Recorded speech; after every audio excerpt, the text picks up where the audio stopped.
final lecture of the fall 2014 Lakeland Lecture Series. And tonight we're very, very honored to be joined by David McNeill, who is a very accomplished journalist and academic. Those of you who are readers of the Japan Times will no doubt recognize his name from his frequent contributions there, as well as the Chronicle of the Irish Times, the Economist, the Independent. I invited Dr. McNeill to come here after seeing him on an American television show, democracynow.org, and he's also the author of this book entitled Strong in the Rain, Surviving Japan's Earthquake, Tsunami, and Fukushima Natural Disaster, and that's what he's here to talk to us about tonight. So let's let Dr. McNeill give his lecture and finish, and hold your questions until afterwards, and I promised that Lakeland students would have some very, very good questions. So be thinking of them, please, as we're going through here. So let's give a nice, big, warm round of applause to David McNeill.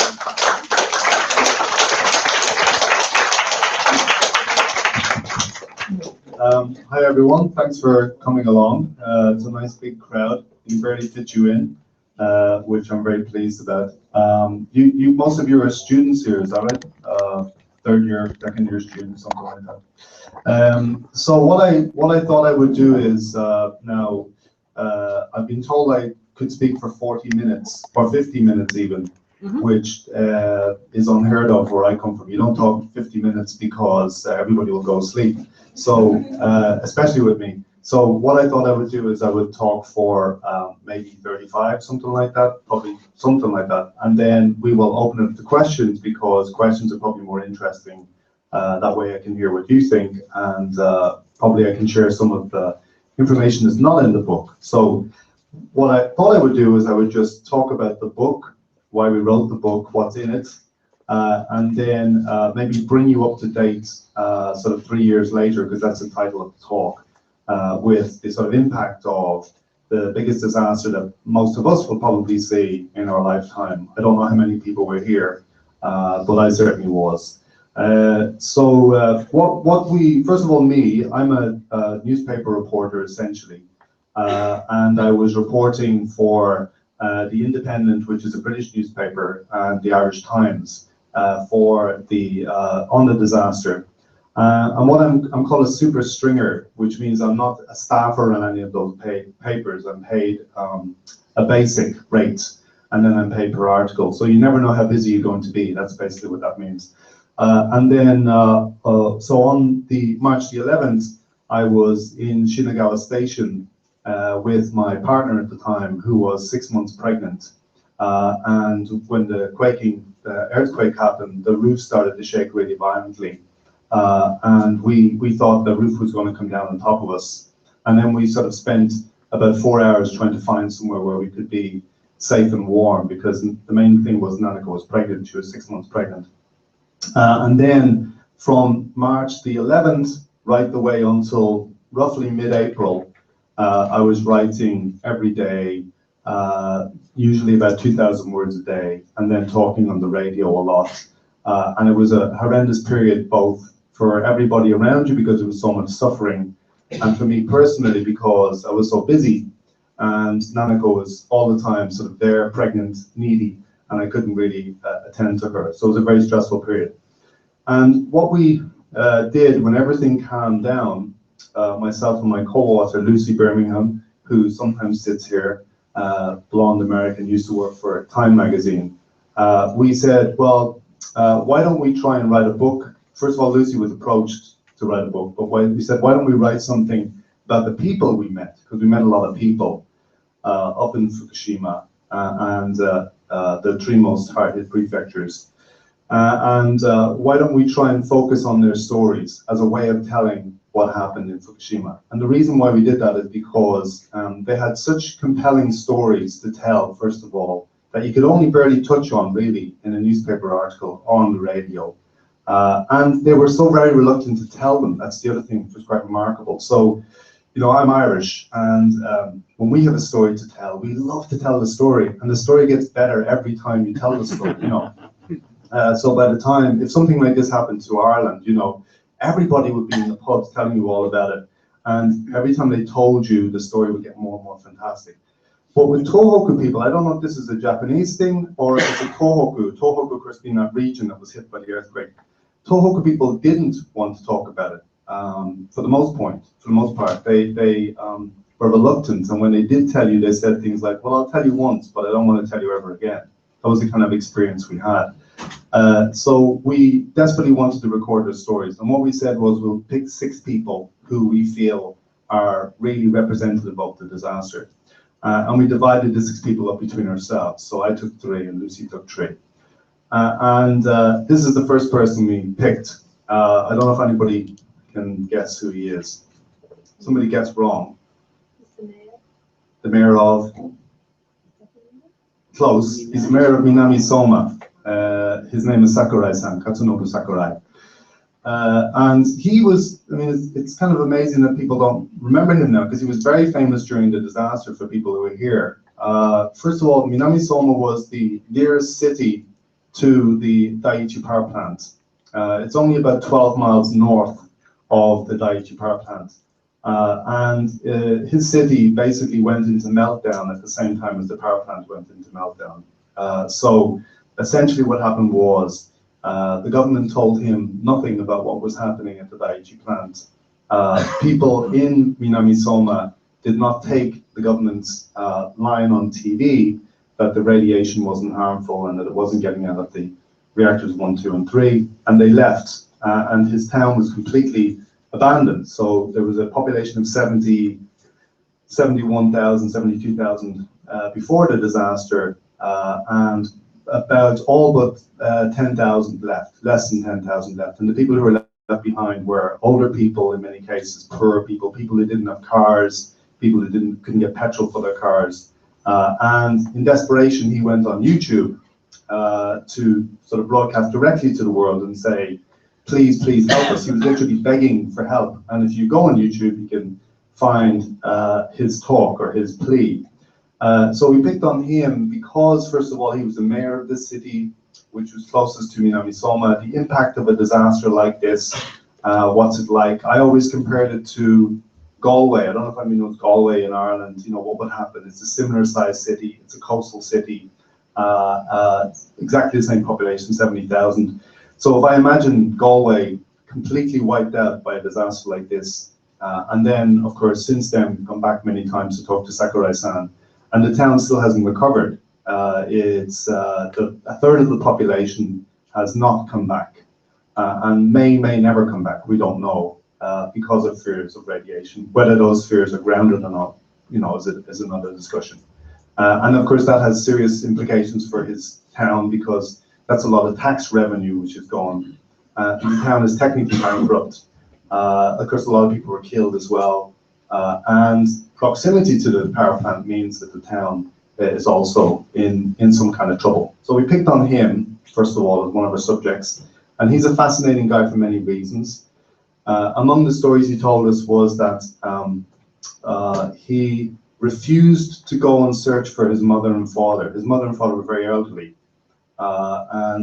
They were, it wasn't quite clear if they were safe or not. And he didn't go and look for his parents, even though he was obviously concerned about them, because he put his work first. And we heard that kind of story many, many times. You know, people who were dedicated above all to what they did and who put their personal lives second. This was one of the themes, I suppose, that came out of the book. So he was our first subject. These are going to be in the wrong order because the photographs are not set up properly. But this was our second subject. This is a guy called Ichida, Yoshio Ichida. He's a fisherman in Soma. So Minami Soma is above the power plant, Soma is below. And the reason why we picked him is because, well, fishermen are so, first of all, emblematic of Japan, aren't they? I mean, it's a fishing nation. It's surrounded by the sea. And you really have to talk about the story of fishermen if you were going to talk about the nuclear disaster. What's the story? How did it impact them? Again, we've been back to him to talk to him many times. Initially, we were attracted to what he said because of how counterintuitive it was. So in his case, everybody else was sort of running away from the tsunami and running away from the nuclear disaster. And in his case, when he felt the earthquake, he did the opposite. He sped down to the harbor in Soma, and he got into his boat and he drove right into the tsunami. Does anybody know why he would do something like that? Because out in the ocean, the tsunami isn't so high. It only gets dangerous when it's close to land. Right, exactly. So if you can get to the open sea before the tsunami hits the harbor, you have a chance of saving your boat. And the tragic thing was that a lot of people tried to copy him, or all the fishermen knew in the region that the way to be safe was to flee into the tsunami, but some people didn't make it. About 100 out of the fishermen in that region, 1,000 fishermen or so, died in the tsunami. And if they didn't get their boats free, then out into the open sea, then their boats were destroyed. So today, most of the fishermen that he used to work with, this is on the Fukushima coast, of course, not in Iwate, but they are still sort of sitting, waiting for conditions to change. They test their own fish every week to determine, and it's self-testing, which is very interesting, to determine the rate of radiation in the fish, and their lives still haven't returned to normal. And then the third person that I chose is not a porn star. That's no way he's Bokashi Dad. He was a plant worker. He was a power plant worker. So we had a terrible time trying to find somebody who could tell us what was going on at the power plant. And this was a problem for all journalists, you know. First of all, there's a story you're getting from TEPCO, and if you recall, maybe you don't, but it took just over 2 months for TEPCO to admit that there had been a meltdown at the power plant, triple meltdown at the power plant, and there was all kinds of rumors about what was going on there. And eventually, what we did was we parked ourselves in a place called Iwaki, which is 30 miles or so south of the power plant. And that's where the workers from the plant used to go for R&R, for rest and recreation. And we found this guy in a car park, and we said, you work at the power plant, and that's how we got to know him. And the reason why we can't show him is because, obviously, if he's revealed, then he'll be fired from his job. He, again, another fascinating person. One reason, I suppose, is because after he was in the power plant for the earthquake, and then he fled, and he's from Okuma, which is the town next to the power plant, and his family was forced to evacuate, of course, and they can probably never go back. They certainly haven't gone back so far. And then when he was asked to go back into the power plant, about a week after all the disaster started happening, he did, which I find amazing. You know, he didn't hesitate for a moment. He was actually waiting for the company to call him.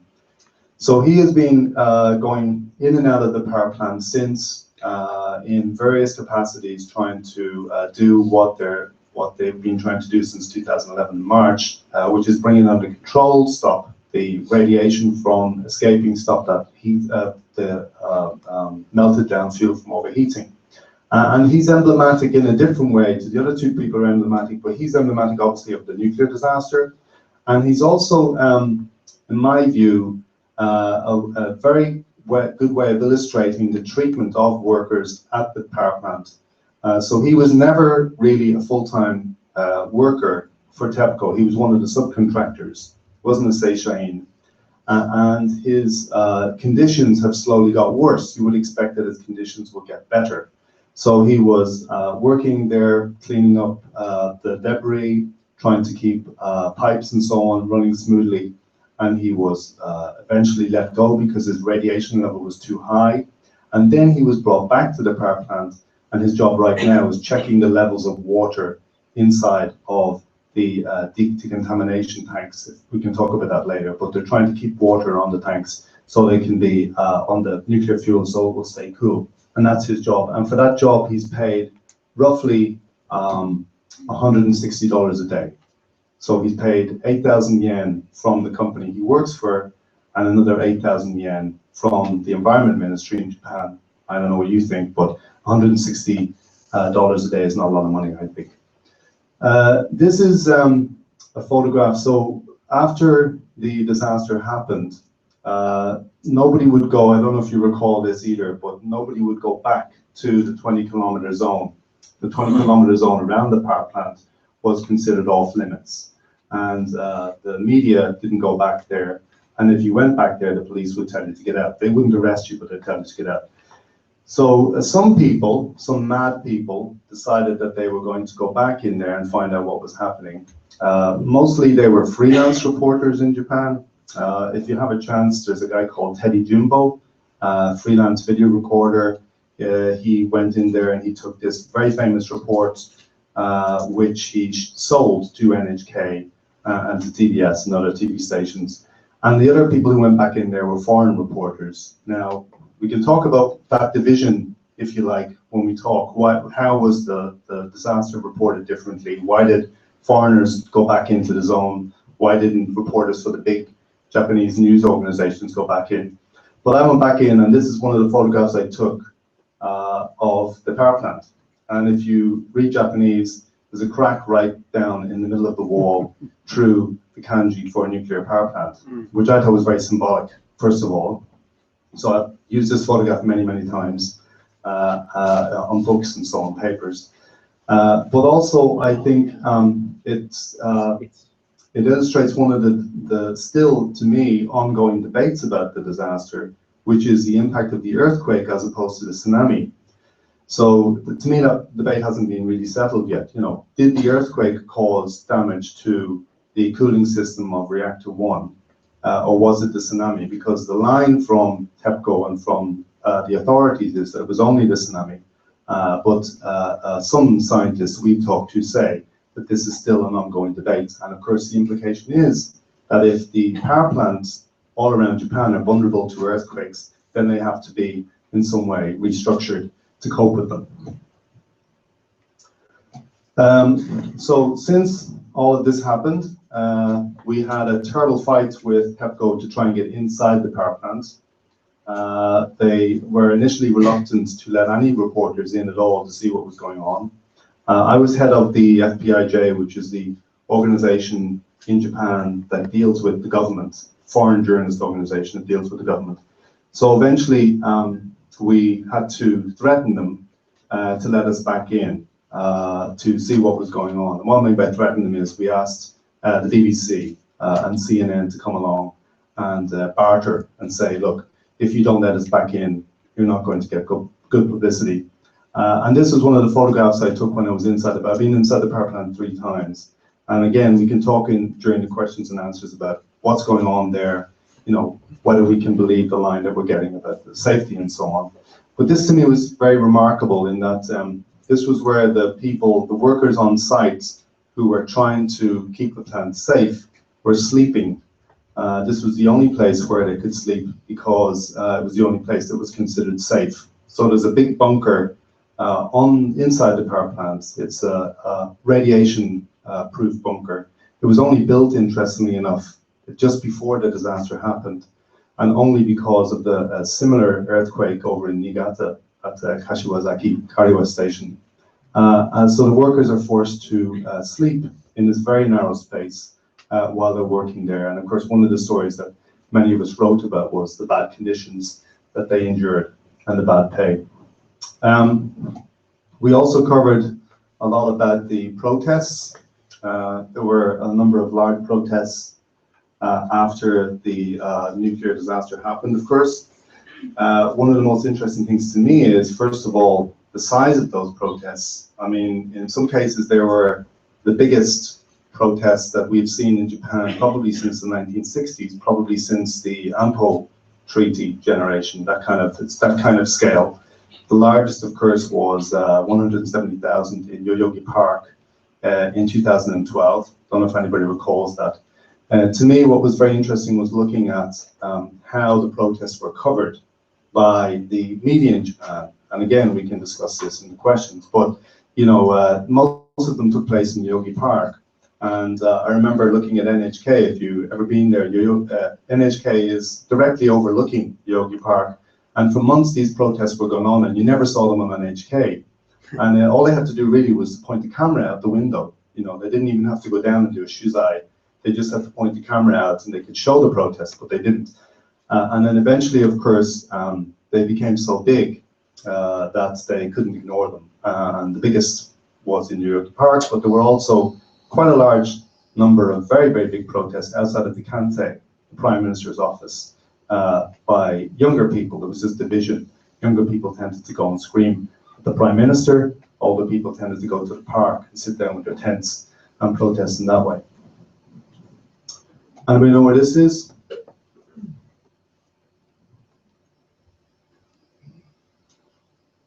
Anybody take a guess? Fukushima City? No, that we'd be in trouble if that was Fukushima City. It's a big city. Yeah, this is Namie,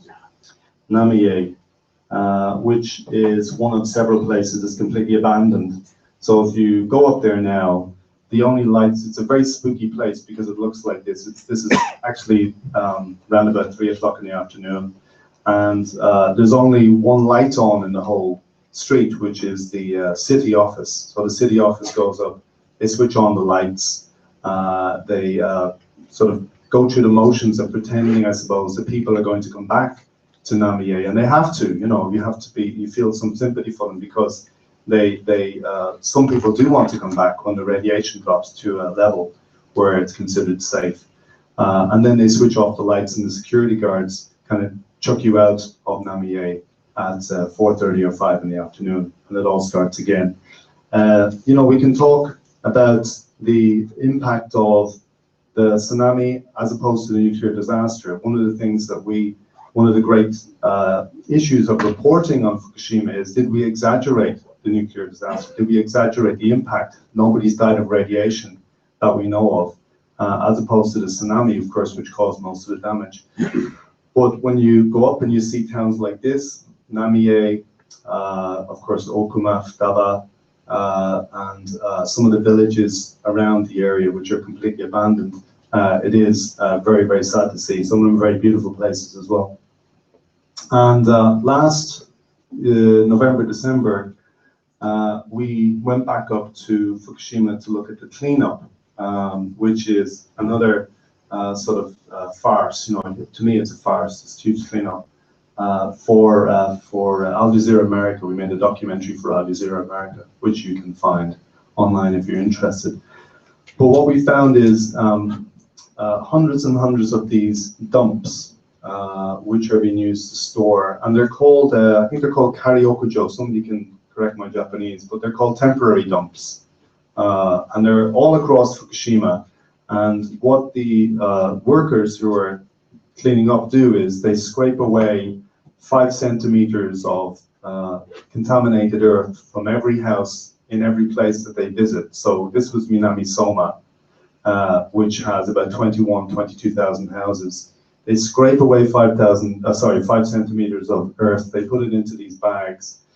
They were using, you probably saw it on TV, they were using power hoses to clean the roofs and the windows of all these houses of radiation.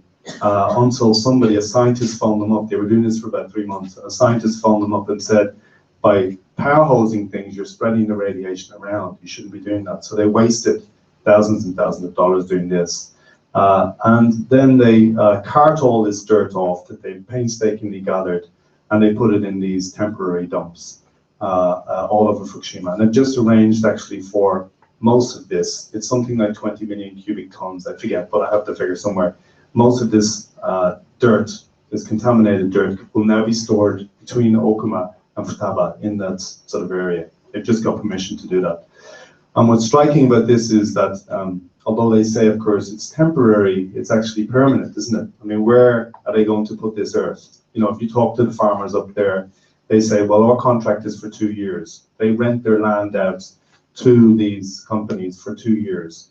But none of the farmers believe for an instant that it's going to stop at 2 years. They talk about 40, 50 years. And this earth is going to stay there. And what that means, of course, is that those towns around there that people talk about going back to, Futaba, Okuma, Namie, and so on. Itatemura, of course, is a beautiful village in the mountains northwest of the power plant, will not be inhabited certainly for many, many years to come. As far as we're aware.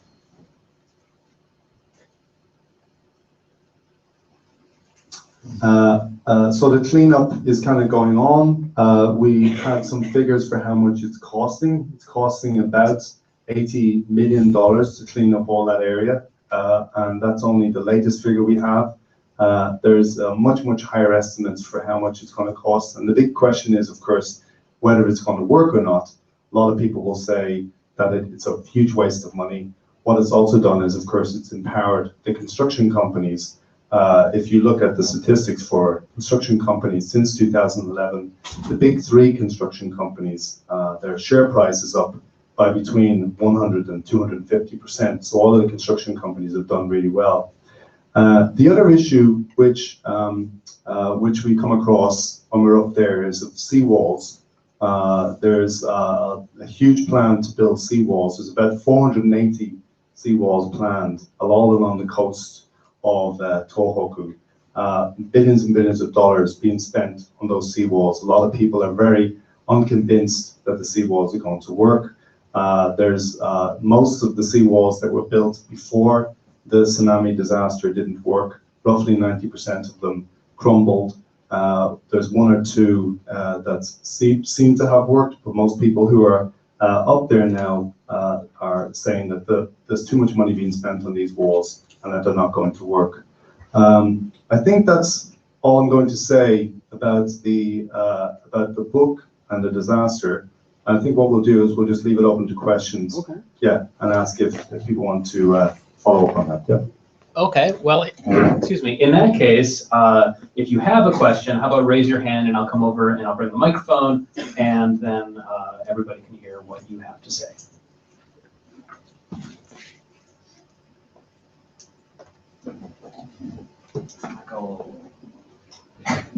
I enjoyed it. And if I could, I was wondering, so in regards to you were talking about the reporting of, in contrast to the Japanese government and the foreign government, what have you seen? I'm sorry, foreign reporters and Japanese reporters, what have you seen in the primary differences, the dynamics that have kind of influenced the way we as foreigners are perceived versus the way Japanese countries? Thank you. That's a good question. There was somebody said at the start when all of this started off that there were two kinds of reporting. There was the Japanese big media reporting, and I always make a distinction between the big media and the freelance reporters, magazine reporters. And they were, in a sense, trying to tell people not to panic. And then there was the foreign media, which was kind of the message there was things are getting out of control. There was those kind of, if you like, if you wanted to make a clear line between the two kinds of media, that would have been it. One side was saying, we don't trust what's going on. We don't trust what we're being told by the government, by the media in Japan. And the media in Japan was, in general, relaying the message directly from TEPCO, from the regulators, and from the government that things were broadly under control. So if you go back and look at some of the coverage of the disaster at the time, one of the people I was really interested in was a Professor Machimura at Tokyo University. And he's on YouTube saying, he was on NHK, I don't know if anybody remembers, but he was on NHK sort of night after night for about a week after the disaster. And he was saying that there's no cause for panic, that people around the nuclear power plant should stay where they are, that there's not going to be a nuclear disaster. Right until there was a nuclear disaster, he was saying those things. And when I went back to him to check, and asked him, I said, well, why did you say those things? He said, because we felt under pressure at the time to not cause panic. And by sort of trying to play down the disaster, we felt that was the way we would not cause panic. And there's an element of truth to that, I think. We can discuss what other people think, but certainly, after the disaster happened, I was in Shibuya Station, and there were a lot of people pushing and shoving in Shibuya Station because they were trying to get, if you remember, the train stopped, they were trying to get away, they were trying to get home, and there was too many people. And at one stage I saw this old man walk out of the crowd and stagger and fall to the ground, probably with a heart attack or something of that nature, And I thought, well, what if a city like Tokyo had to evacuate? Or what if there was mass panic in a place like Tokyo, a city with, the whole of Tokyo, 35 million people. Panic would certainly kill many more people than radiation. I don't think there's any question about that. So the local media had some compunction, I suppose, to report it in a different way, and the foreign media had no such rules, and they were reporting it, I think, in a freer way, but in a way sometimes that was irresponsible. So if you're interested in it, there's a website called The Wall of Shame. Does anybody ever see that? The Wall of Shame. It's a collection of the worst reporting from the disaster by foreign reporters. My favorite one is from, actually it's from Ireland. It's the Donegal Times, I think. And the front page of the Donegal Times said, Fukushima plume comes to Donegal. Right, Donegal is about 6,500 miles, I think, from Fukushima. Right, so there was all those kind of bad reporting. There was all this hysteria about radiation. There was the Sun newspaper in the UK, which called Tokyo a ghost town, a zombie town. They actually didn't have a reporter in Tokyo at the time. They were just phoning people up from London, asking them for opinion, and on that basis, they wrote a front page story. There was Fox News. I don't know if anybody remembers, but okay, we don't expect the best from Fox News, but they had a nuclear reactor in Shibuya, if you recall, in a nightclub. So there was a lot of bad reporting, but in hindsight, I think it's very easy to sort of criticize the media afterwards. I wrote a chapter in the book about the way the media covered things, and I think there was faults on both sides. So, if we take, for example, the zone around the nuclear power plant, one of the most interesting things there was, if you remember the photograph I showed you, when I went to inside the zone, this was the biggest story in the world at the time. What's happening inside this 20-kilometer exclusion zone? Where's everybody gone? There were rumors that pets had been left behind, which was true. There was rumors that old people were refusing to leave, which was also true. And everybody wanted to know, what's it look like inside an exclusion zone around a power plant. And when I went there wasn't a single Japanese reporter. It was quite amazing, So what happened, I interviewed the reporters afterwards, and they had all decided collectively, like a cartel, to not go into the zone. They had said that it was dangerous, which, of course it is dangerous, but it's dangerous for us too, And the big media organizations in Japan had much more money to spend than us on hazmat suits and masks, and they could have gone in and reported it. So to this day, I'm not quite sure why they abandoned that story, but I know that Mayor Sakurai of Minamisoma, he was very angry the way that the media abandoned his city, because he felt that they had a duty to report. Just as in a war, you have a duty to report what's going on. He felt that they had a duty to tell Japan what was going on in the nearest big city to the power plant.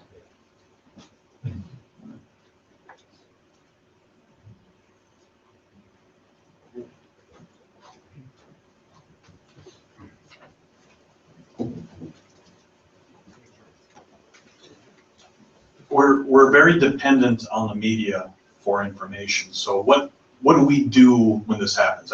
From the United States, I think of Katrina, the hurricane in New Orleans, and trying to figure out what's really going on. So we're so dependent upon big corporate media. So how do we get our information when something like this happens? Well, it's another good question. I used to teach in China, and I was banned in China from talking about three things: sex, politics, or religion. So you sign a contract. I don't know if anybody's ever taught in China. You sign a contract saying you will not talk about these things. So I used to flout that rule. I used to ignore it, of course, and I would give students things to read about Mao Zedong, how he was a pedophile and stuff like that, just because I was trying to flout that rule, if you like. And what I always said to the students, some students got really angry at that strategy. They would say, "You're dissing our leader," or whatever, right? And I would say, well, in my view, the job of people who are struggling in places where there's not enough information is to try and get as many sources as they can, to look at many different sources. So I think that's what really happened during the Fukushima disaster. I think people who had relied all their lives on NHK, for example, as their primary source of information, said, well, I don't believe what I'm seeing on NHK. I don't believe when I see Professor Machimura on NHK on March 12th saying everything's fine, or what he was saying was that the reactor vessel was completely contained, there would be no explosion. So people started to look for alternative sources of information. And one of the most interesting outcomes of that is this explosion in Twittering, for example. In Japan, there was this huge explosion in blogging, people going to Twitter, people exchanging information. There were a number of points in Fukushima where people became independent news sources, if you like. They were tweeting so much and so well about what was going on that people began to rely on them more than they were relying on their own news. And I think also it was very interesting to look at the stats for hits on foreign websites, particularly Guardian, The Independent, New York Times, websites like that. They exploded. They just went up 3 or 4 times because people were trying to get information about what was happening. So between all of those things, taking the caveats that I just said about foreign media and the Japanese media, I think people were able to get a reasonable picture of what's going on between the different sources, collated, if you like. And that still goes on, by the way. I think there's a lot of, do you know the SafeCast project? All these independent radiation measuring points all around Japan. That's a completely organic thing that's grown up post 2011. Very interesting phenomenon.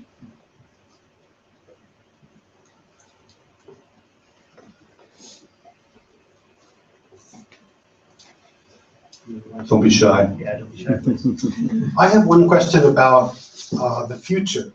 What do you feel that those of us who are living in Japan should be doing now about nuclear power, and particularly in light of Prime Minister Abe's announcement that he wants to revive nuclear power? So I'd like your ideas about what we should be doing for the future. Well, it's another great question. That's why I want questions, because you're better at this stuff than me, reminding me of things. Yeah, I mean, as we all know, we've just passed the point of no return, it seems, because Sendai in Kyushu and the prefecture, Kagoshima prefecture, has just voted to allow those 2 reactors in Sendai to restart. This is post supposedly safer checks. I'm sure they are safer, but the NRA, the regulator, says that these checks are the safest in the world, which is more difficult to quantify. My personal belief, because I've been to a lot of those power plants, I've been to Oi, I've been to Kashiwazaki, and if anybody is interested in the nuclear debate, Kashiwazaki Kariwa is sort of central, isn't it? Because if anybody who doesn't know, it's the biggest power plant in the world. It's a 7-reactor power plant. It's over on the Niigata coast. And there was a dry run, which we cover in the book, for the 2011 disaster. In 2007, in Niigata, there was an earthquake very close to the Kashiwazaki power plant, about 12 miles offshore. The disaster, the earthquake caused a fire inside the power plant. And it was very interesting being here at the time because, again, there's weird reporting differences. The local broadcasters were slow to report the fire, and they also were never, they never stated what the BBC and other foreign outlets said, which is this is the biggest nuclear power plant in the world. So fire at biggest nuclear power plant in the world. People kind of go, wow, what's that? But they never said that in the domestic media. And the local governor of Niigata, when he saw what happened, Izumida-san, he was very frightened because a couple of things. First of all, obviously the disaster itself, the fact that the fault was so close to the power plant, and that there was no history of faults when they built the power plant, or at least they ignored them or they didn't know about them. And the other thing that happened was he couldn't get in touch with the power plant, even though he was the governor of Niigata. The lines were cut and he couldn't talk to them. And then the third thing that bothered him was that there was no independent radiation-proof bunker on site at the Kashiwazaki power plant when all this happened. So he pressured TEPCO, which is the operator, to build a bunker on that power plant so that if something happened again, there would be somebody there who could be safe. And he also, very interestingly, they also pressured TEPCO to build a similar thing in the Daiichi power plant. And Izumi-san, if you talk to him today, he will say that if it wasn't, because he's a politician, so he would say this, but if it wasn't for that pressure to build a bunker on the Daiichi power plant, we wouldn't be sitting here today. That's what he says, you know, because the Daiichi power plant would have gone out of control because everybody would have to have left it. Then the Daini power plant would have gone out of control and the radiation would have reached Tokyo. So what do I think? I'm not arrogant enough to be against nuclear power, because I think that there is a huge demand in the next 20 years for some kind of mix that's not going to be coal and fossil fuels. I think that it's insane building power plants in Japan because it's so unstable, and the ground can shake anywhere, and it can shake to the extent that people cannot predict, and that creates the possibility for another disaster.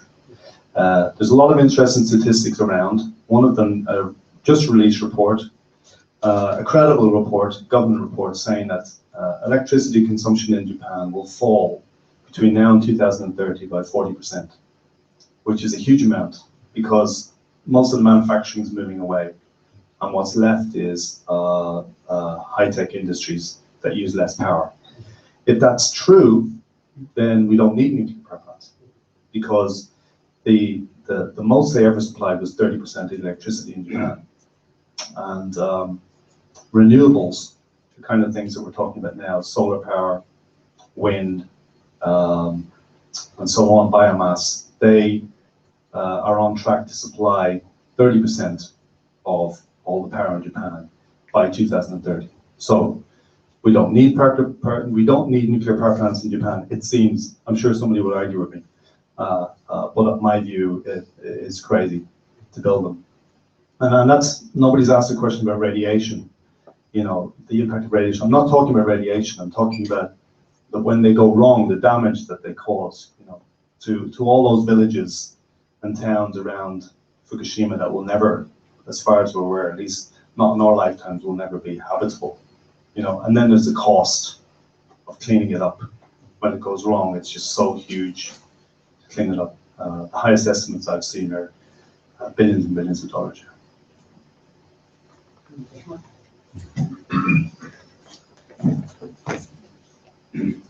Where's everybody gone now that they haven't, you know, they can't go back to their homes? Where's everybody going? Not a good question.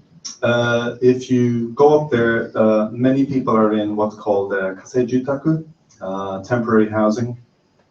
About 120,000 people, the last time I checked, are in that kind of housing.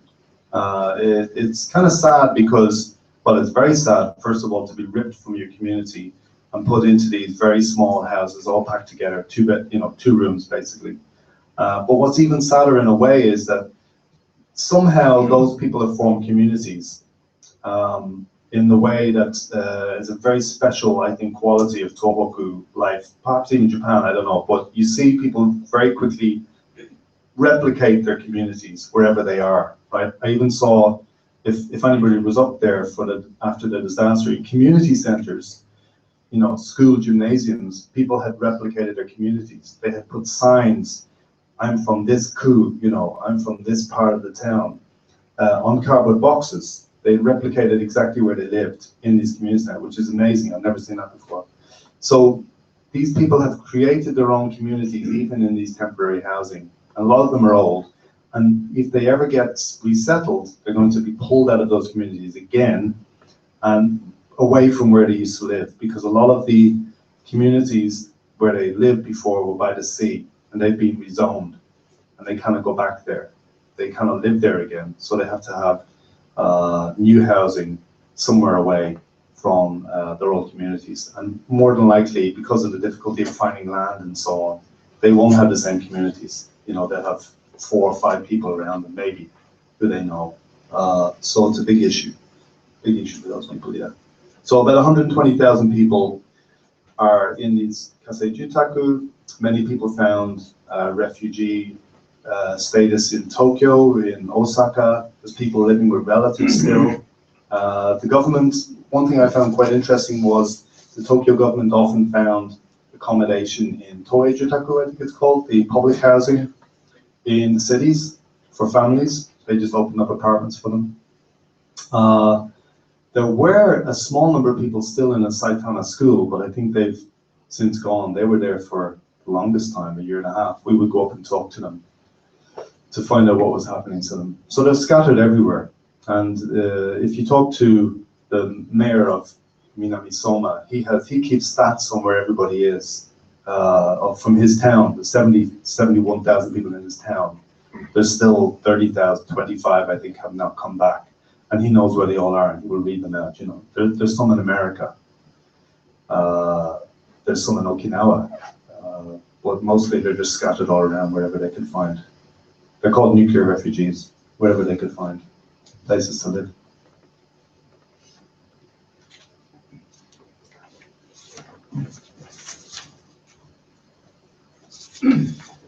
Incidentally, just before the next question, I was just going to read this here. So this is the last time we checked. This is November. This is this month. 2,700 housing units have been completed in the tsunami zone. That's less than 10% of the 29,000 units planned. So there's 29,000 houses planned for people who were moved out of the tsunami areas. Yeah, but only 10% have been completed. And it's not because of cash, because the government has sent a mountain of cash, 5.5 trillion yen, in reconstruction funds to local authorities. Most of it's sitting in the banks, not being used. The problem is, well, it's complicated, but partly it's bureaucracy, partly it's finding places for the communities to live. Community is technically described as five families. It's trying to find available land in these sometimes crowded areas where they can build housing. There's insurance issues. You know, the insurance in some cases doesn't pay enough for people to move.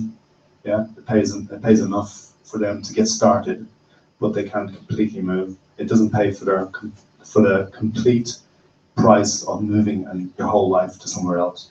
And so it's complicated. But the bottom line is only 10% of those houses are being built.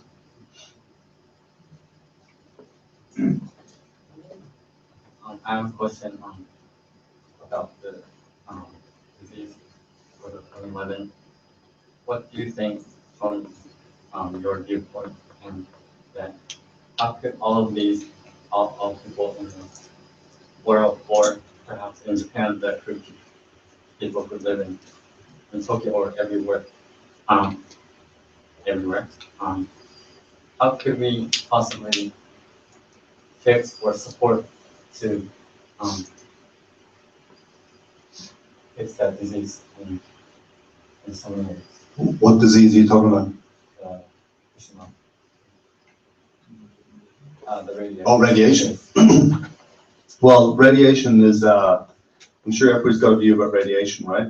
It's one of those things nobody's neutral on. I've learned from my experience that you really wander into the radiation debate with great care, because if you, depending on who you quote about radiation, you get hammered by people, you know, in letters, online. You just get incredible criticism. So for example, I once quoted a person called Helen Caldicott. Do you know Helen Caldicott? Helen Caldicott was, before Fukushima, she would have been considered one of the great authorities on radiation. She's a physician, she's Australian, and she's written a book, a new book, a best-selling book about Fukushima radiation. And she was saying online somewhere that 1 million people will die from Fukushima. And when I asked her, and there's a few people say that statistic, there's another guy called Arne Gundersen, who, again, you know, credible source, or considered credible, but he also says 1 million people. And when I asked them, where did you get that figure from? They have very vague formula for calculating it, you know. It didn't make sense to me personally, and I don't think it makes sense to them. So, you know, what we try to always do is stick to the facts as we can tell them. And the facts are, first of all, that in terms of just the most striking statistic, which is thyroid cancers in children. So one of the only clear stats that everybody agrees on that came out of Chernobyl, which was the last big disaster in 1986 in the Ukraine, was that thousands of children had got thyroid cancer from drinking polluted milk, contaminated milk. That's what everybody agrees. It's something between 4,000 and 8,000 children got it.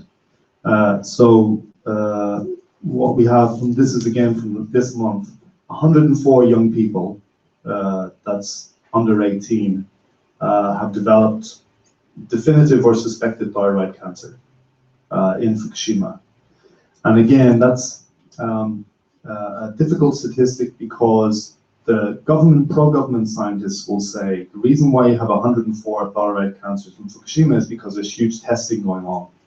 You know, there's 300,000 people being tested for that disease that were never tested before in Fukushima, and that's why you have 104 new cases, right? Now, I'm not subscribing to that view, but that's what they say. And there was also a report by it was released in the Asahi a couple of days ago, which some people may have seen, which said that the rate of birth defects in Fukushima prefecture remains no different from the national average. So all of the things that people were afraid of, including myself, by the way, because my wife was 6 months pregnant when all of this happened. So we were terrified, you know, and we sent her away from Tokyo for a week. But so far, at least, according to the best knowledge that we have, there's no birth defects in babies born in Fukushima prefecture. That's what the latest report says. But what there is a rise in depression among mothers in Fukushima prefecture because of the insidiousness of radiation. You know, that's one of the reasons. Because they're so worried about living in places like Komiyama and places that are on the threshold of too radiated to live in, you know, or they're just about safe enough to live in. Mothers there get stressed and they get depressed because of that. That's definitely true, you know, and I've talked to many mothers like that, and I don't blame them. I wouldn't want to live in a place like that either, you know, just because I would want peace of mind.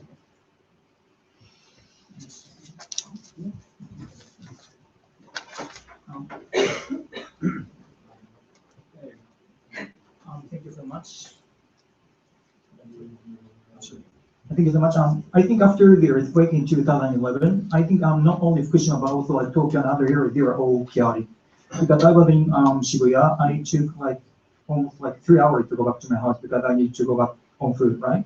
And like even after 3 years now, my parents are still careful about like where to buy product, especially like food and everything.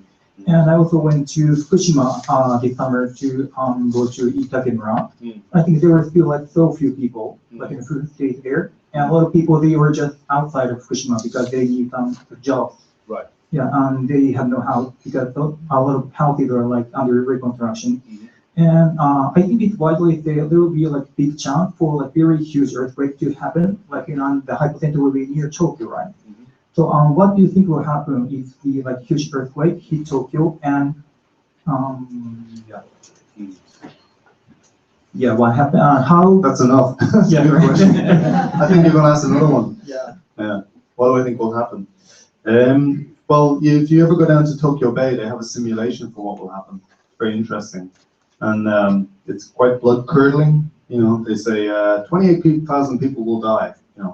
Jesus, 600,000 houses are going to be destroyed, something like that. It's just, it's kind of like if you look at it for too long, you just want to run away and scream, and not live here. I think the one thing we can definitely say is that the well-laid plans, that's what Fukushima proved, and Kobe, the well-laid plans people have don't work. They partially work. They don't not work completely, right? But a lot of the things don't work, and I think that's probably safe to assume in Tokyo as well. But I do think that in the last 20 years, that a lot of the building regulations in this city have been really, really made very, very different, very strong. So if you ever pass, I love looking at houses being built in this city because if they're apartment blocks, they go so deep into the ground with the base, you know, and they build metal and concrete, and you think, wow, it's going to take a hell of an earthquake to move that one. I think one of the things that will happen as well, which happened in Kobe, I don't know if I was here for Kobe, I was a student at the time, and it was really striking how there was a kind of a class element to the damage, if you like. So if you went to the poorer parts of the city, the places with the old houses, the heavy old roofs, wooden houses, students, old people, they were disproportionately affected by the earthquake. If you went to the suburbs where the middle class people lived, more money, better houses, better construction, they were cracks in the wall, they were virtually untouched, you know. And I think that's probably what will happen in Tokyo. I think there will be more damage to the poorer parts of the city, the older parts of the city, the houses will collapse and so on. But the richer parts probably have less damage. Probably, that's one, you know, obviously none of us can tell. I think one of the, you know, again, one of the things we talked about in the book is the fly-gin phenomenon. Does everyone remember the fly-gin phenomenon? The people who leave, you know, because this was, do people remember fly-gin? No? Fly-gin was, well, it was a pejorative term for people who were gaijin usually, who ran away, so fly-gin. And there was a lot of criticism of people like that they had sort of abandoned Japan in its hour of need and all this kind of stuff. And I remember it was very striking. I've just been saying this to somebody. If you were on the Shinkansen in the week after March 11th, anywhere between March 11th and March 18th, the Shinkansen had always black suits, men, you know, businessmen. But the Shinkansen for that week was full of women and children, all going, nobody remembers this except for me, but I remembered. That's okay. They were all going to the west. They were all going to Osaka, Kyushu, the west and the south, anywhere they could get away from the radiation. And I think you'll see that again. You know, I think people who have money or relatives somewhere else will be less affected by the disaster because they'll be able to get away. That was one of the lessons of Fukushima and of the 3/11 disaster. Yeah. Kind of in general, what is the status of the plants now in terms of the waste accumulation? And what do you think would happen if there were a serious earthquake or another serious tsunami in that area? What would the dangers of that be? Well, the plants, has anybody else been inside the power plant? No? It's not a joke, no, I mean, sometimes people do go there. You can get tours and so on, immediate tours. One of my favorite memories actually is my mother. I was on the phone to my mother in Ireland, and she was saying, "How's everything going?" I said, "It's calmed down." And she said, "You're not going near that power plant, are you?" And I said, No, never going near that power plant. And then literally after I hung up, about 2 hours later, she heard me on Irish radio describing being inside the power plant. She didn't forgive me for that one.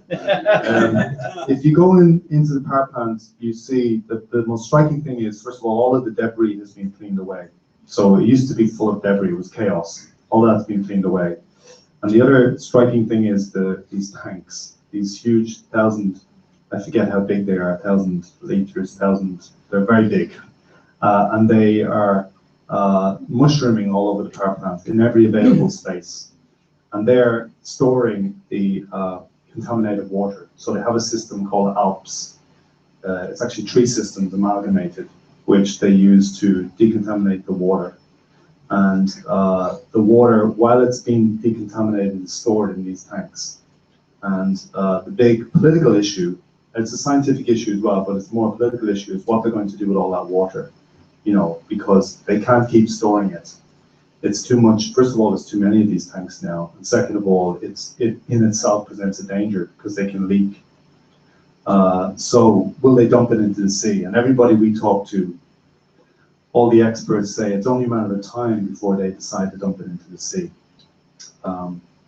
And people who tend to be pro-nuclear or at least not anti-nuclear, they say, well, the water is more or less safe. You know, once this ALP system is actually working properly, it will decontaminate all of the big poisons like cesium. People on the other side are not convinced. You know, anti-nuclear people are not convinced.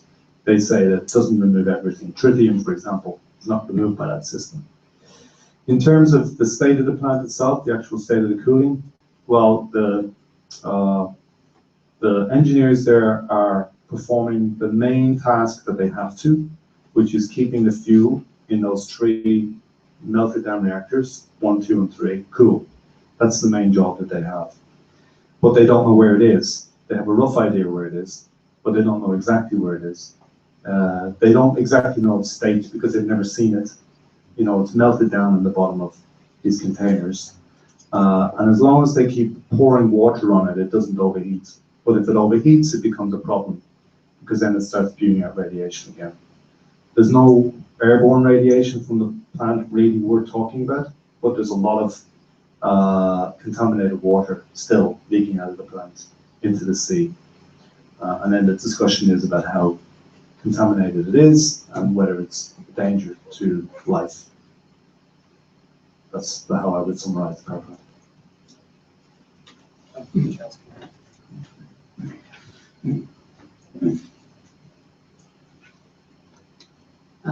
Thank you for your informative lecture today. I'm a Japanese, so I would like to hear from your opinion as a foreign journalist on these 2 points. 1 point, before the, okay,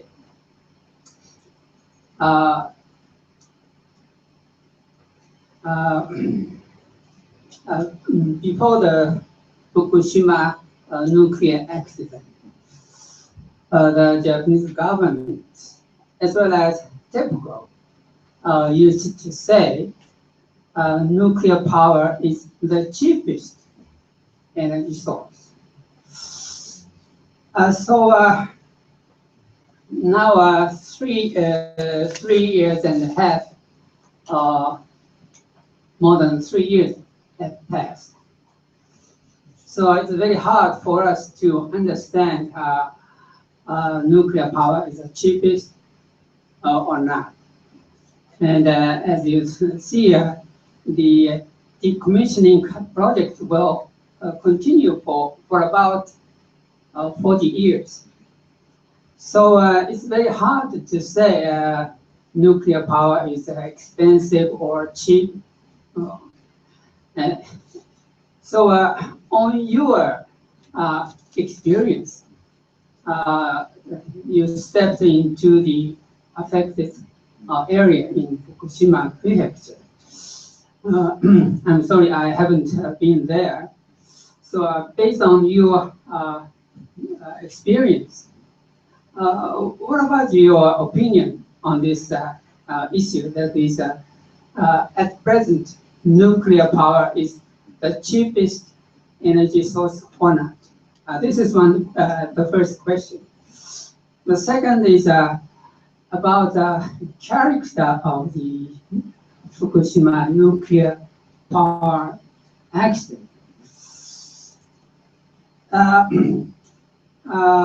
Immediately after the accident, TEPCO said it is beyond expectations. It means Fukushima accident is a natural disaster. In the sense that TEPCO doesn't have any responsibility because this is a natural disaster. It's beyond our design expectations. But more than 3 years had passed. So we of Japanese people's sense, it's a rather human error disaster. not just only a natural disaster. So this is becoming our common sense at present. But from your standpoint as a foreign journalist, I want to hear from you about your opinion on this issue. Fukushima nuclear accident is a natural disaster or man-made disaster? Well, first question first, yeah? Whether nuclear power is cheap, or the cheapest form of power. No, I don't believe that. I don't think many people do. Only hardcore nuclear supporters really believe that, I think. But I might be wrong. Maybe somebody in the room will argue with me. The initial, I've just got in front of me the initial estimates for damage from the disaster. This is from the World Bank. They released this about a month after Fukushima happened. Sorry, this is for the entire disaster, including the three prefectures most hit by the tsunami. It was $235 billion. That was the initial estimate of the cost of the disaster. God knows how they do these things, but you know, there it is. It's in black and white. It was in the Financial Times. It must be correct. There's a lot of estimates now for the cost of Fukushima alone, cleaning up Fukushima, paying compensation, the stuff that we saw here, the decontamination process for an area about the size of Connecticut. So it's a very large area. Of course, you know that when they clean an area, they clean it to the point where it's livable, but then rain and so on washes the radiation back down from the forests, from the hills. So it's a very incomplete process, decontamination, and it's a costly process. When we were in Minamisoma, we were told it costs about $5,000 to $10,000 per house to clean the houses, right? So it's an enormous cost. The highest estimates I've seen, there's an estimate by Fujitsu Research Institute, it's quoted in the book, which is something like $650 billion for the entire cost. This approaches the cost of cleaning up the US banking mess after the Lehman shock at the end of the last decade. And that's the highest I've seen, but I'm sure there's probably higher estimates, you know. And even if you think about that figure, that's already 3 times the costs that the World Bank estimated for the entire disaster. And what is very clear is that they keep pushing back expectations of how long it's going to take to decommission Fukushima. There was a report 2 weeks ago on NHK saying they didn't think 40 years would be enough, you know. That's before you pay compensation for all the people who have had to move. So if you factor in all those, if you factor in the cost of an accident, of course, on paper, when you look at the amount of electricity produced per space, you know, nothing can compete with nuclear power because it's such a concentrated way of boiling water. That's what it does, it boils water, right? And it's a very small space. I mean, if you compare it to anything renewable, it's definitely cheaper. I think it's, I forget, but it's something like 8 yen per hour, something like that. But if you factor in the cost of what happens in an accident, if you factor in the cost of insurance, plus the massive state subsidies that are needed to persuade people to go for nuclear power, you know, that's the other thing which tends to get written out of the story, is that it takes governments to back nuclear power and to indemnify nuclear power because there's so much skepticism about it and because the upfront initial costs are so huge. When a company like TEPCO fails, the government has to bail it out. The last figure I saw was it's cost $3 billion for people in this room to pay for TEPCO. TEPCO is bankrupt in effect, you know, which for people of your generation, I'm sure is impossible to imagine, right? You couldn't imagine a company like TEPCO, which was this emblematic Japanese company, so powerful, so well connected politically and so on, and it's bankrupt. So when you factor in all those things, I don't think nuclear power is, it's certainly not as cheap as we're told, and it's probably very expensive. If you want to, there's a very good energy economist called Michael, M-Y-C-L-E. I forget his first name. He's a German, and he has researched the cost of electricity and nuclear power, and he's very clear about this. What was the other question? Oh, the natural disaster. Yeah.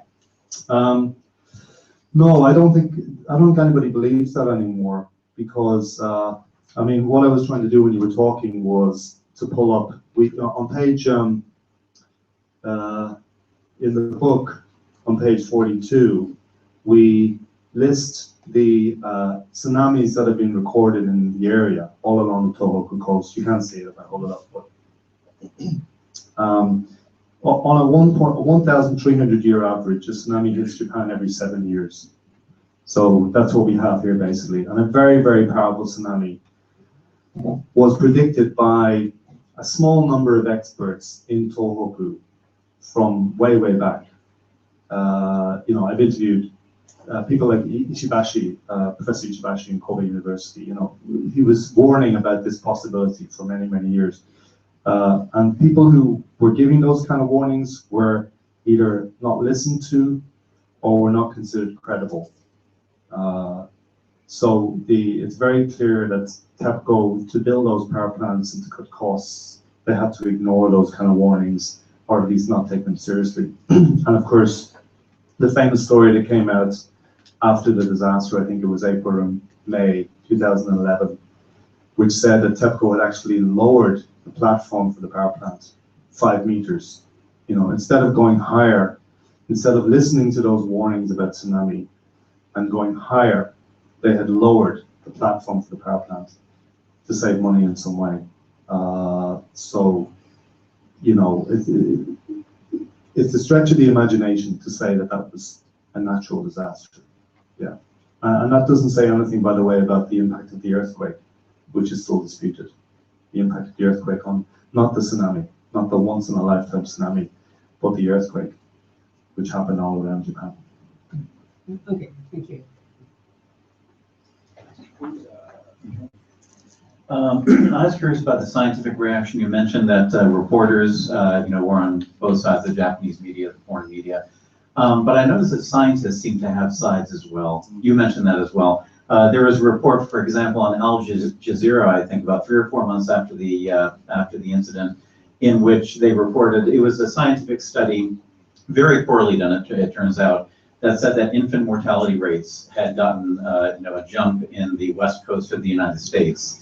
And that turned out to be a really badly done study. But if you take a look at I remember trying to find scientific sources, and it seemed like half the scientists were environmentally you know, oriented and seemed to be giving hyperbole you know, against or saying that it was much worse than it might have been.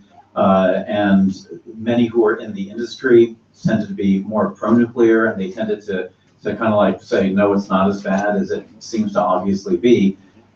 Have there been any sources that have been reliable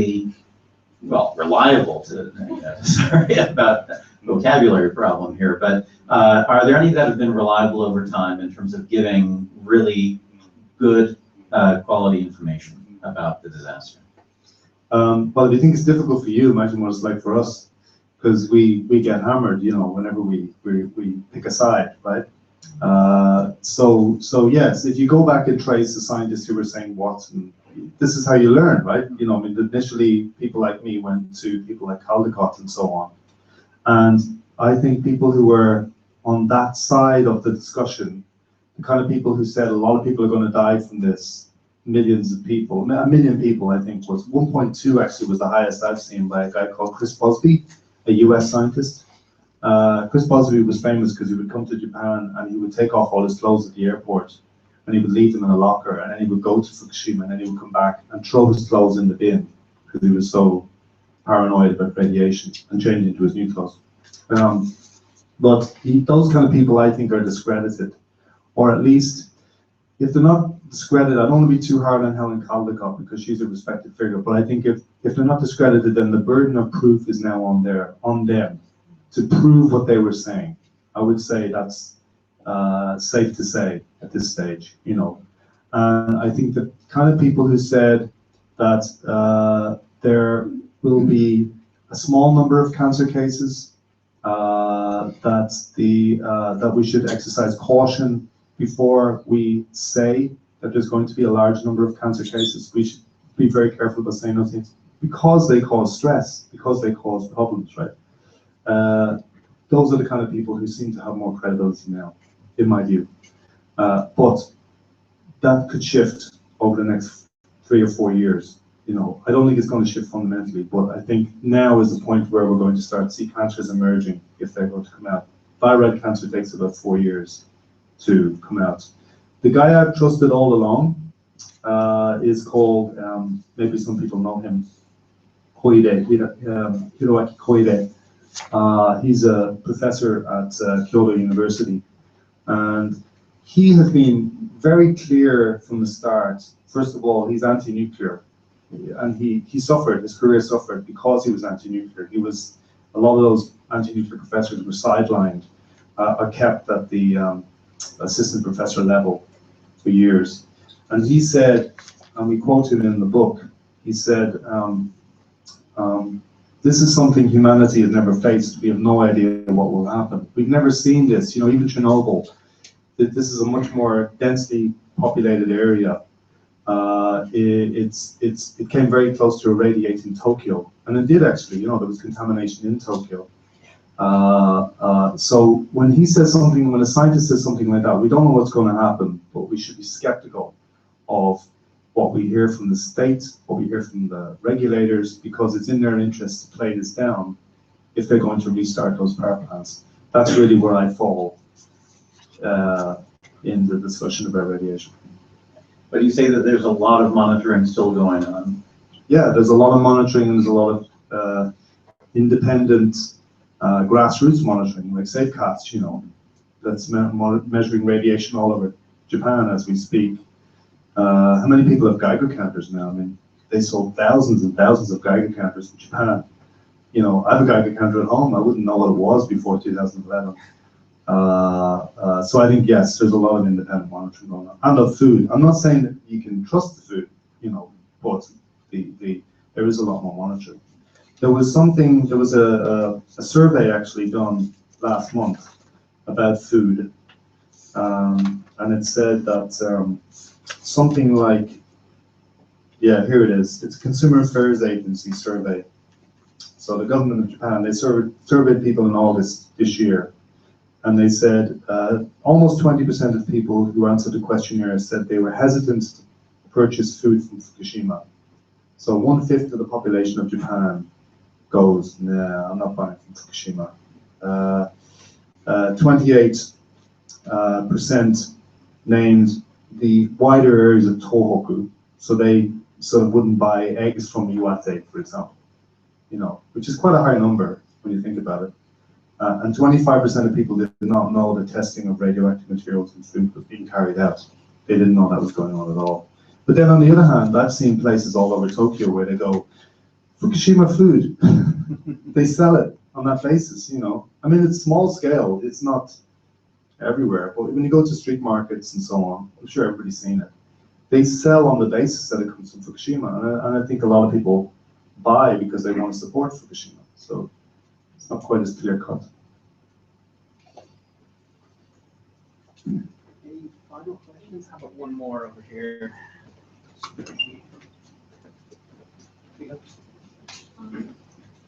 I think what you were saying about the media and the some weakness in the Japanese media, and also the issue of blogs and so on, that there's an awful lot out there on the internet. And I'm wondering, if you were a young Japanese, like all these students here today, what would you do to try and make sure that you were getting information that you can trust? Because it just seems to be such a huge thing when you say there's scientists say this and people say that, and you know, how can young people, they're going to look at all this, maybe future power plants. What could they do? What can they do? Well, this is something I actually teach at Sophia, which is about the independent sourcing. And I always say to my students, look, as I just said to the previous questioner, you know, don't trust one source.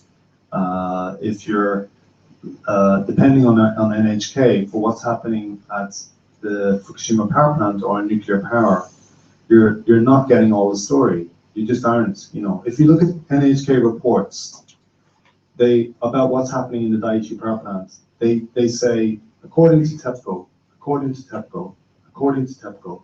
They're all sourced from TEPCO, and that to me is bizarre. You know, that they're still doing that when they know we cannot trust TEPCO. We just cannot, because they've lied to us before. But they still write stories in that way. So I would say, you know, get some information from NHK, but then also go to an alternative source. Find somebody else. There's lots of them around. And I'm not saying it's an easy process, because people don't have time for that stuff. You know, they want one trusted source, and maybe you can find one. But in the absence of that, I think we have to learn to just treat the main sources with a certain amount of skepticism. Now, by the way, I should say, some newspapers in Japan, in my view, have been very good. I mean, I think Tokyo Shimbun has been very good at reporting the Fukushima disaster.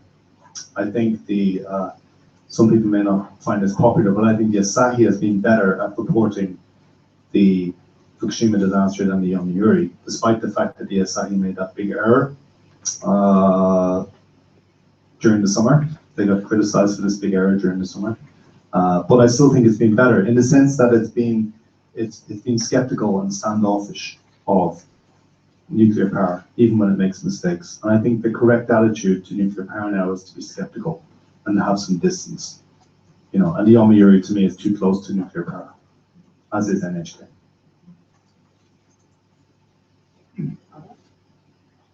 Oh, one more. Okay, one more. There's a guy over here as well. Oh. Maybe we should let him go first, Yeah, because he hasn't had one yet.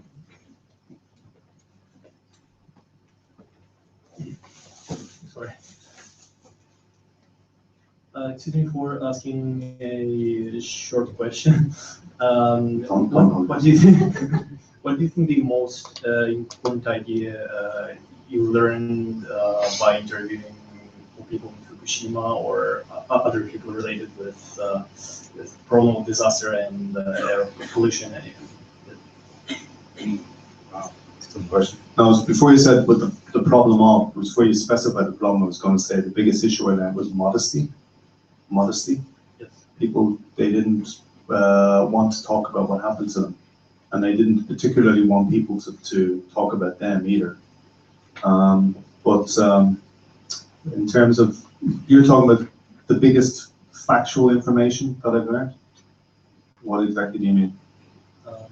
I meant to ask what you personally,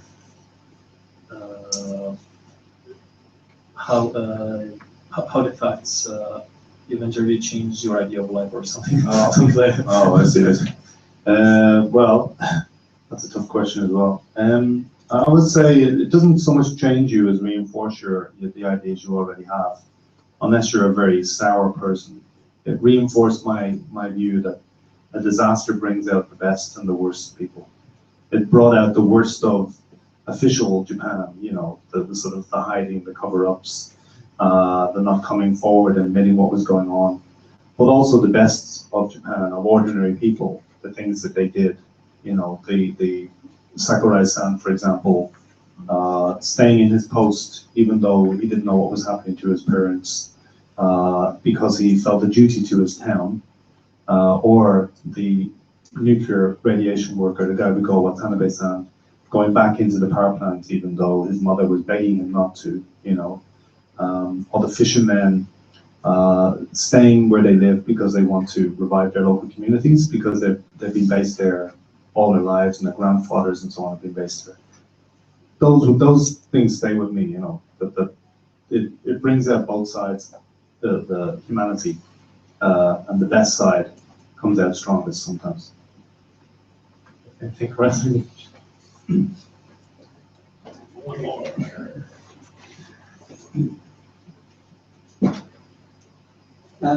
As you know, one of the heated discussions in Japan is where to find out a place for final disposal site for highly radioactive waste.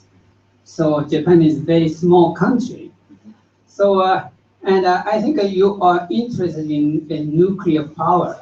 So my question is out of your today's lecture, but I think you have some information about the how the United States deal with this final disposal of highly radioactive waste in your country. America is a very wide country. So for our information, how does USA deal with this final disposal of highly radioactive waste? Thank you. Well, I'm sorry to tell you that I'm not American. I wish I was, it's great.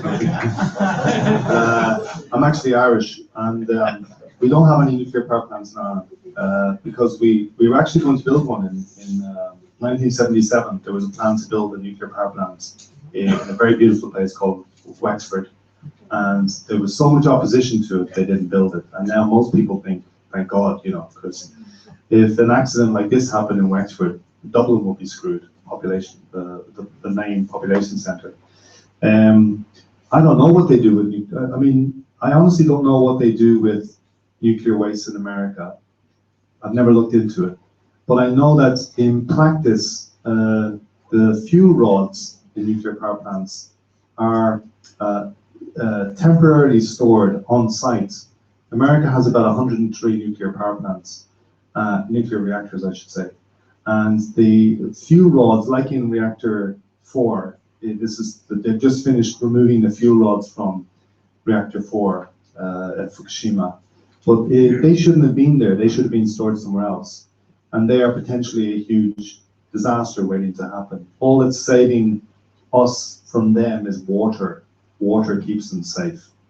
So, in practice, that's what happens to nuclear waste in a lot of cases. It's not dealt with, it's just temporarily stored. As for Japan's nuclear waste, well, obviously the stuff in Fukushima it's now going to be stored in Futaba, Okuma, in between the two towns, and that means that those places will never be lived in again. That's what's going to happen. And as for all the fuel rods around Japan, the nuclear waste, most people seem to think it's going to be stored up north. Aomori seems to be where everyone thinks. You know about Koizumi-san, of course, Junichiro Koizumi, why he converted to the anti-nuclear side. But what did he go to? Was it Iceland or Finland? I can never remember. Finland. He went to Finland and he saw where they buried nuclear waste in Finland, and he heard a lecture saying 100,000 years later it will still be radioactive. And he was thinking, well, how can we deal with that in Japan? Nobody has any idea what's going to happen in 100 years to the ground in Japan because it shakes so much. So how can you tell what's going to happen in 100,000 years? And that was the point where he converted to the anti-nuclear side, which is a very interesting conversion, the former Prime Minister of Japan and of the LDP. Thank you. Okay. Let's give one big final round of applause to David McNeill.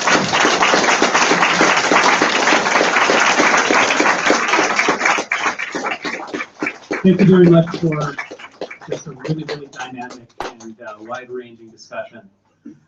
So thank you for coming, everybody. Our next lecture will be in January, and if you're visiting us from outside of the school community, please make sure that you signed up and we have your email address, and we can send you an announcement for all future lectures. Also, there's some information on the table out there about our open college program, which will be starting up again in the new year, and also an academic conference that Lakeland is going to be hosting next June, to which the public is invited. So have a good night.